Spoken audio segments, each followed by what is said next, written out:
What's going on, everybody? This is Brian Mazique, aka Unique Mazique, the hardest working man in sports and gaming of the Fight Guys. And we are presented by Fight TV and presented by Bet Online. We're talking UFC Fight Night 172, Saturday night's card. We're in the prelim still, breaking down every single fight. If you want to see all of the prediction videos, upper right corner of the screen, that little label there will get you to that particular playlist. Also, don't forget to like, subscribe, and click that notifications bell so that you'll know when new videos are dropping. So we're going to talk about this fight, which has changed quite a bit. Originally, Giga Chikadze was supposed to take on Beast Boy Mike Davis.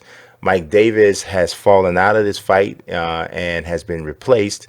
He had some sort of medical issue. The only report that I have as of recording this video was that it was non-COVID-19 related. So we don't know what was going on, but we do know that he's out of this particular fight. Replacing him is Irwin Rivera. Irwin Rivera is a veteran of the Combat Americas, and so he has a pretty solid wrestling background, but I'm going to tell you right now, he's in a little bit of a situation here because he is a late replacement. He's given up a lot in height. He's coming up in weight because he's traditionally would fight at 135, but he's coming up to fight at 145. So he's got some stuff going against him, but he was willing to answer that call and to step up for his UFC debut. So let's talk about from a striking standpoint. I really like Giga Chikadze's striking overall. He's long, changes levels with the strikes, goes downstairs with the leg kicks, uses knees, some straight punches, jabs. Just a decent striker overall. I liked what I saw from him as a striker against Brandon Davis, who is somebody who I really consider to be a good striker, even though he doesn't have that sort of knockout power.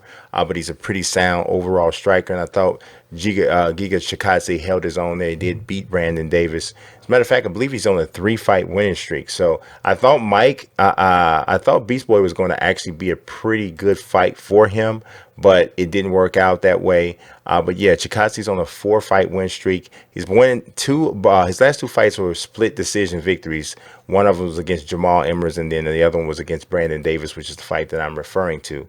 But I would give Chikadze the edge in striking.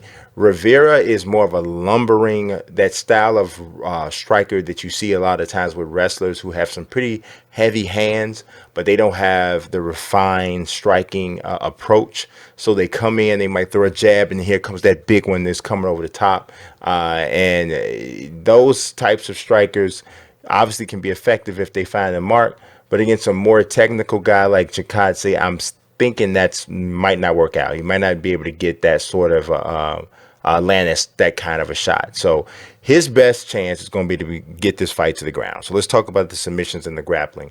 Rivera, I think, is really strong at holding top position, taking the back, sinking both hooks in, trying to work for chokes. That is where he's at his best. Now, he did actually have an opportunity. I believe this, I'm trying to remember or see which year this was or which season he had this chance.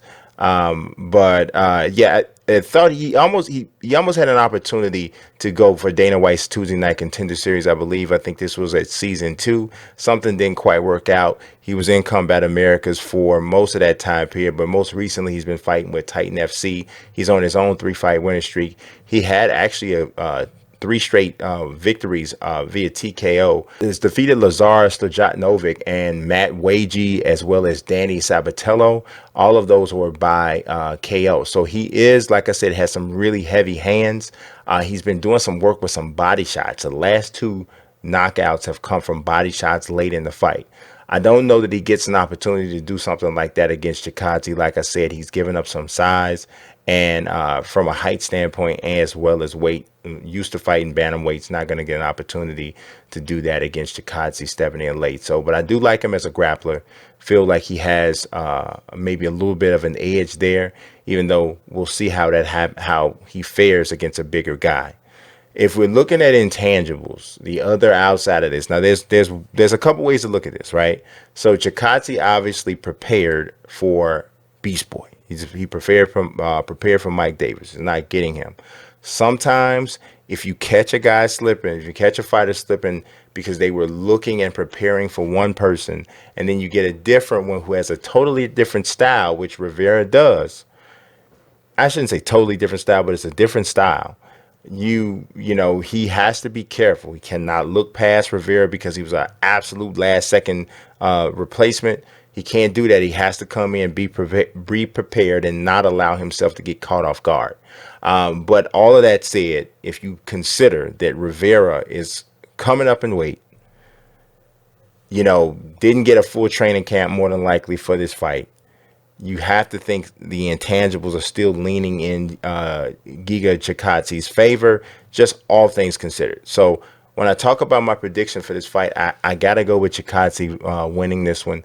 I think he wins it by a unanimous decision. I don't think he stops Rivera. I think Rivera is on the upswing overall as a fighter, doing pretty well. His last time he got stopped was in 2018. He got stopped on leg kicks. And he was also knocked out by Jose Ceja in a rematch, and this was in Combat Americas. Those guys had fought in Legacy Fighting Championship. But I don't think Chikadze stops Rivera. I think he wins the striking battle, is able to avoid some takedowns. Even if he does get taken down, I think he gets to his feet relatively quickly. And I think he just controls this fight with his striking. We don't have odds for this one because, you know, basically nobody really had solid odds on this because the fight came together so late. So I'm going with Chikadze. I would have to believe he's going to be a favorite once odds actually do come out. So we'll see what happens. But as always, I appreciate you watching. God bless and peace.